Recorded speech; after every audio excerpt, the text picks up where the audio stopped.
पहले आपसे बात कर लें तो बोलो बोलो छोटा साहब इलाहाबाद उपचुनाव में जो ऐतिहासिक जीत आप तो वहीं से लगे थे बॉर्डर से वोटर को लगता वहीं ने कर लेना। जी जी बस मैं ये था जी मगर आप थोड़ा ठीक है सफर की थोड़ा सा हाँ जो सब आप जो है आपने पार्टी में जो जोश भरा है दोबारा से फिर से, तो क्या आगे क्या रणनीति रहेगी पार्टी की? हम संगठन से जुड़े हुए लोग हैं। हमारी केवल मत एक ही सोच है, संगठन मजबूत हो और संगठन के माध्यम से लोगों की दिक्कतें कठिनाइयां दूर। जेल से रिहा होने के बाद मैं सबसे पहले उन लोगों पर गया था जो पिछले 11 महीने से गर्मी सर्दी की परवाह किए बिना, बारिश और झक्कड़ की परवाह किए बिना भूखे प्यासे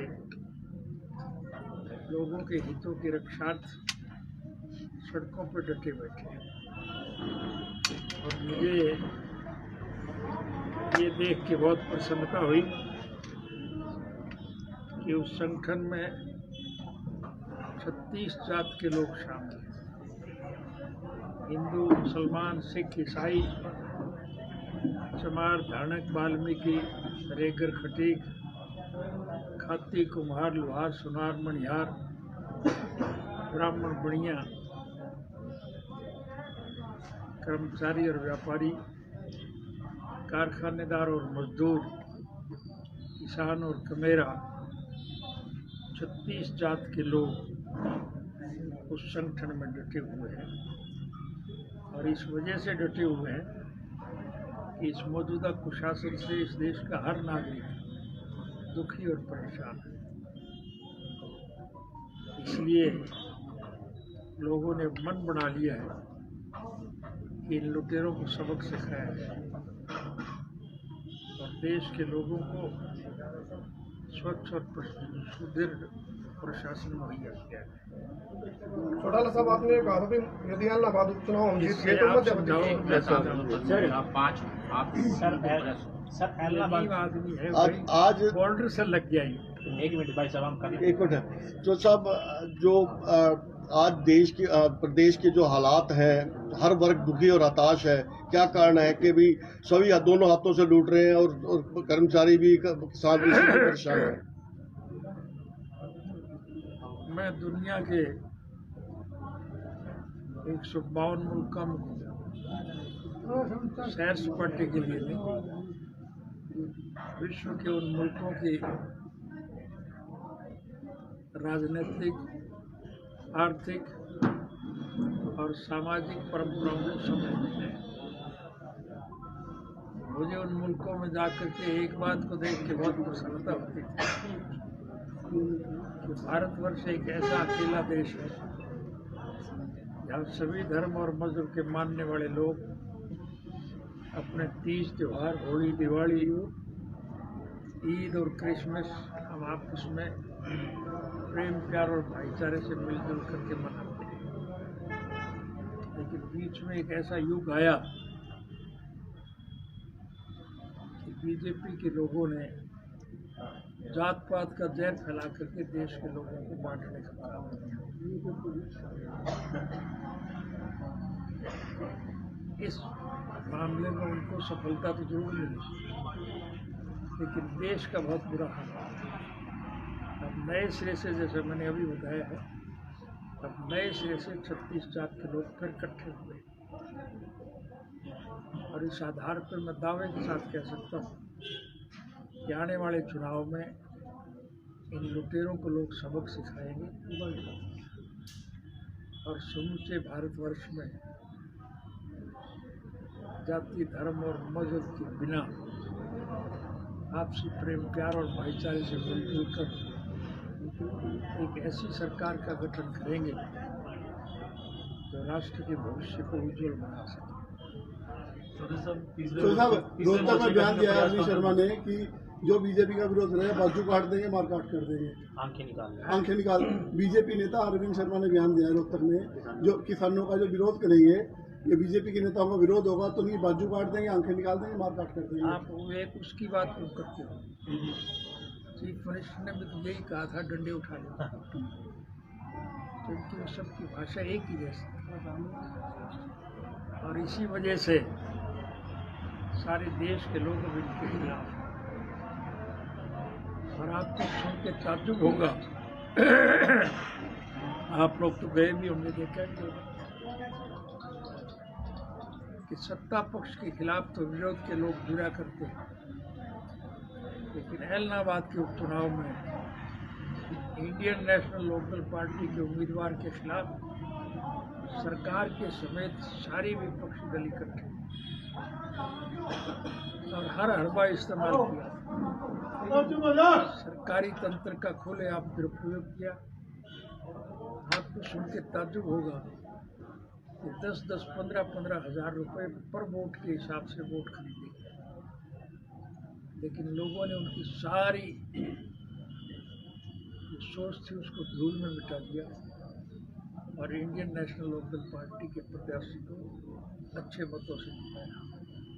सर इलाहाबाद की जो जीत है, सर इलाहाबाद की जीत का श्रेय इनेलो पार्टी के कार्यकर्ताओं को जाएगा या किसानों को जाएगा? सर हमारी भाषा में एक कहावत है, यहाँ भी शायद यही होगा, सारी रात रोई एक मरे और वो भी पड़ोसी। ये बात तो मैंने अभी खुल के बताई आपको जी। चौधरी साहब आपने कहा कि किसानों की जीत है, सर किसानों की जीत है, परिवर्तन यही होगा। कहा है कि इसका श्रेय जो है जी भारतवर्ष के हर नागरिक को जाएगा। इस देश का हर नागरिक आज इस शासन तंत्र से दुखी है। सर आपने कहा कि अगले चुनाव में परिवर्तन होगा। अभी मैं एक क्या जवाब दे दिल्ली 1978 के लोकसभा के चुनाव में मेरे पूज्य पिता चौधरी देवीलाल जी राजस्थान के झुंझुनू लोकसभा क्षेत्र में फ्रंट के उम्मीदवार के पक्ष में एक सभा को संबोधित कर रहे थे,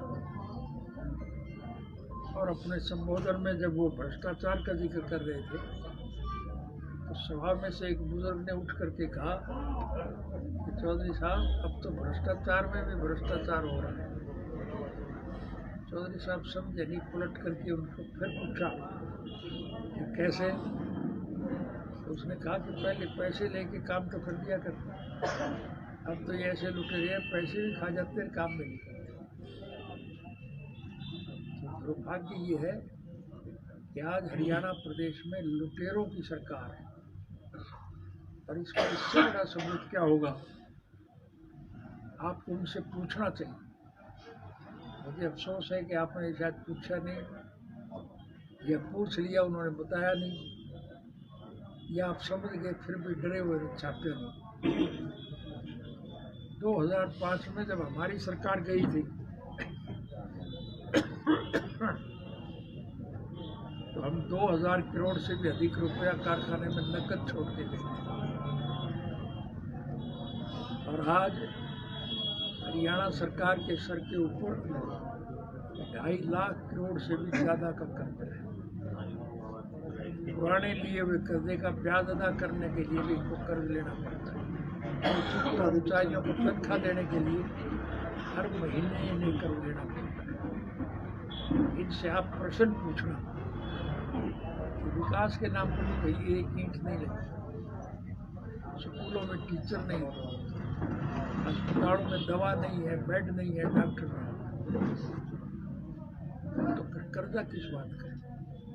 इससे साफ जाहिर है कि इन्होंने पैसा लेकर के लूट के खा लिया, और इस वजह से लोग दुखी है, और दुखी लोगों ने मन बढ़ा लिया।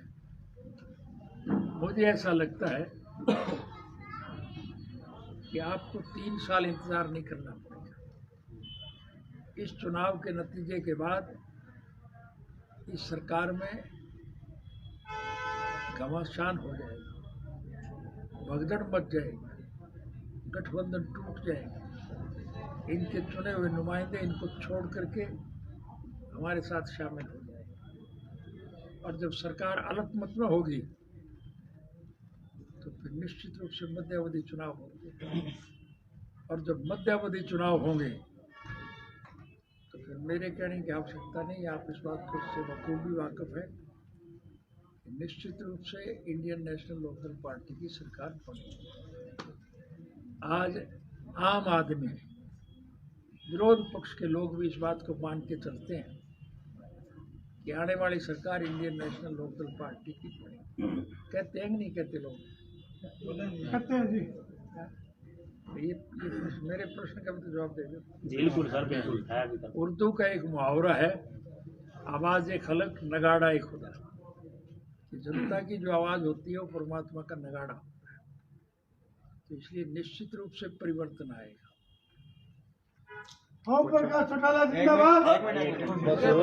पंकज जी सुधीर साहब, आपने कहा कि परिवर्तन होगा निश्चित रूप से, आपने उसके लिए प्रयास भी किए बाहर आने के बाद। तीसरे मोर्चे के गठन के प्रयास कहाँ तक पहुंचे हैं? तीसरे मोर्चे के गठन के प्रयास कहाँ तक पहुंचे? अब चुनाव से फारिग हुए हैं, अब दिवाली भुगताने के बाद अब मैं दिल्ली जा रहा हूँ। मैं विपक्ष के सभी नेताओं से मुलाकात करूंगा। मेरा ये पूरा प्रयास होगा कि सभी विपक्षी पार्टियों के लोगों को साथ मिला करके तीसरे मोर्चे का गठन किया जाए, क्योंकि कांग्रेस और बीजेपी दोनों से लोग परेशान हैं। दुखी लोग जब जुड़ेंगे तीसरे मोर्चे का जब गठन होगा तो फिर परिवर्तन आएगा। डीएपी खाद को लेकर मारामारी है। दिवाली पर किसान रात भर थाने में रहे, खाद पुलिस के पैरे में बांटा गया। पूरे प्रदेश का यही हाल है, आपका क्या कहना है? अभी तो मैंने बताया है, खाद के बारे में। एक उस खाद की बात नहीं है, हर चीज महंगी है। हमारा ये देश कृषि प्रधान देश है, इसकी अर्थव्यवस्था केवल खेती पर टिकी है। किसान खुशहाल है तो देश मालामाल, और अगर किसान कंगाल है तो देश का बुरा। धरती के पेट से पैदा होने वाली चीज को कोई खरीद नहीं रहा है। किसान का उत्पादन मंडियों में रुड़ रहा है, और उस उत्पादन से जो प्रोडक्ट होते हैं उनके दाम आसमान को छूते जा रहे हैं। प्रत्यक्ष में प्रमाण की जरूरत नहीं, क्रूड ऑयल के तो मंदा हुआ है और पेट्रोल डीजल के दाम बढ़ते जा रहे हैं। गरीब आदमी के इस्तेमाल करने वाले डीजल और पेट्रोल के दाम तो बढ़ते हैं, लेकिन हवाई जहाज में जो तेल जलता है उसको मंदा करते हैं, क्योंकि अमीर लोग बढ़ते हैं। पेट्रोल और डीजल के दाम भी जो 12-12 रुपए घटाए गए हैं, उसको लेकर क्या कहना चाहेंगे? जब लोगों की आवाज़ को मानना पड़ेगा सरकार को, कि नहीं मानना पड़ेगा? नहीं मानेंगे तो सरकार ने सबक सिखाना इनको शुरू कर दिया, तो इनको अकल आई है। था जब आपका राज था, सरकार आपके द्वार थी, अधिकारियों को मौके पर बुला के समस्या का समाधान किया जाता था। परंतु कैथल की अगर बात की जाए, यहाँ के विधायक खुद कहते हैं कि उनकी सरकार में कोई सुनवाई नहीं है। क्या कहना चाहोगे?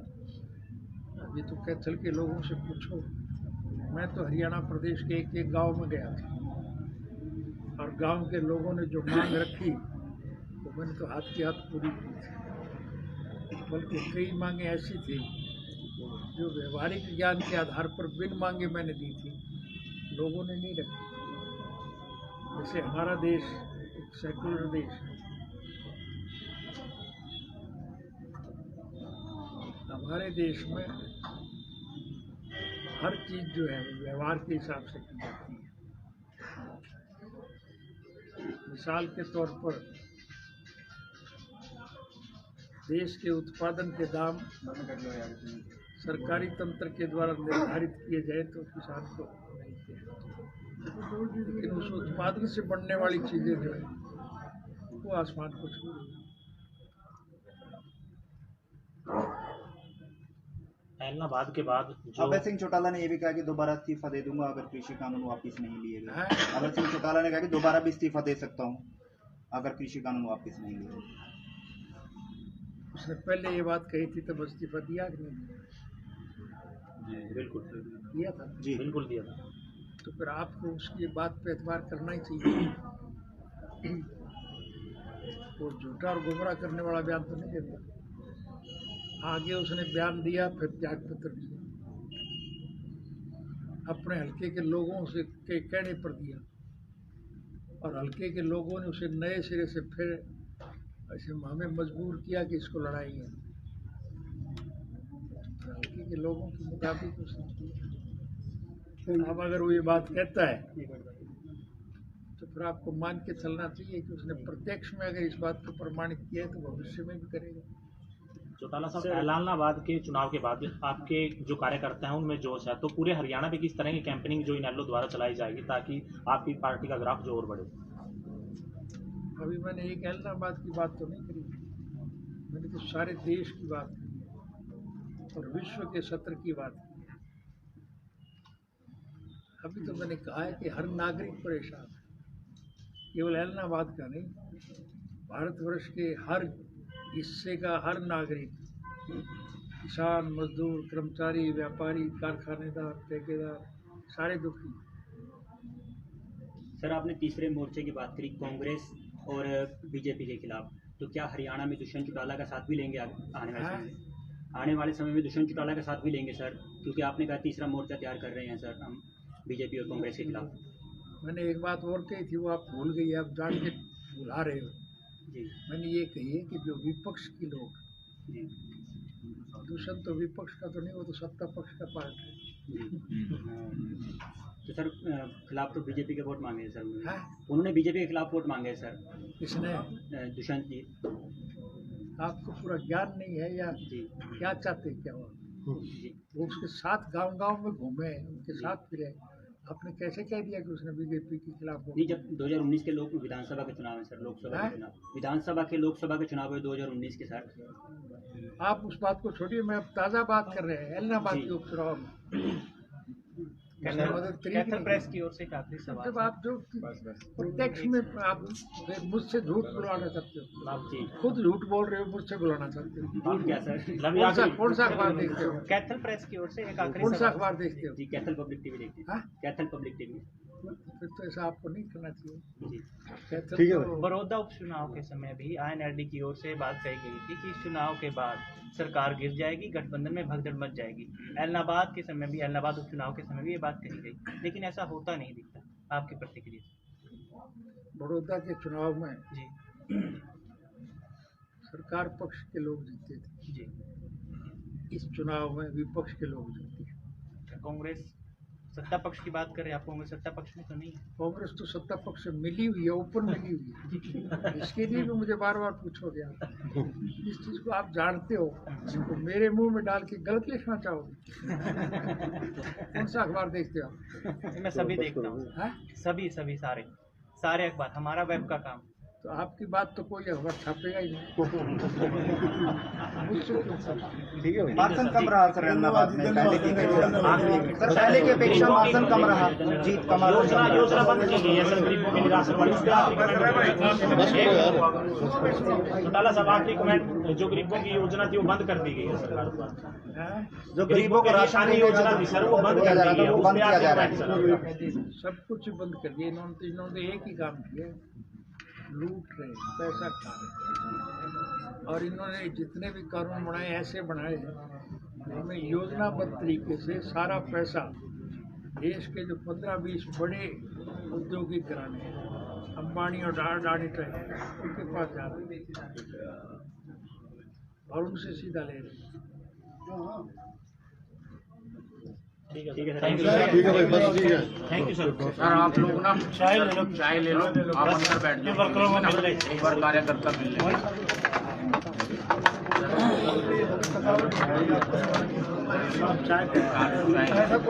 कोई बात नहीं, आप चाय ले लो। ठंडी भी है, गर्म भी है, दोनों है सर। कौन सी चाय गर्म की ठंडी? गर्म थी, फिर वो ठंडी हो जाएगी। पर सफर की थकावट हो रही है, इसलिए मैं थोड़ा वही बात आगे लेके जाओ। चलो